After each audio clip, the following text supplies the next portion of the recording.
Isang araw, nagising ka at walang internet. Hindi lang mabagal, kundi talagang wala. Walang Facebook, walang YouTube, walang TikTok. Pati online shopping at food delivery, wala rin.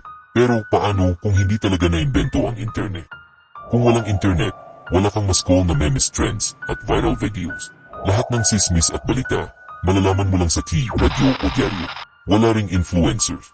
Ibig sabihin, walang vloggers, tiktokers, o streamers na nagbibigay ng entertainment at life hack.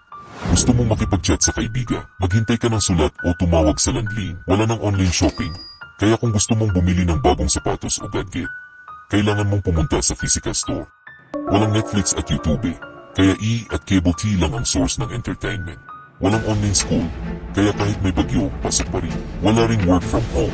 Kailangan mong pumasok sa opisina para lang mag-file ng isang dokumento. Mas mabagal ang pagkalat ng impormasyon, kaya baka mas matagal ang pag-unlad ng mundo sa larangan ng siyensya at medisina. Ang internet ang isa sa pinakamalaking imbensyon ng tao. Hindi lang ito tungkol sa entertainment, kundi pati sa edukasyon, negosyo at komunikasyon.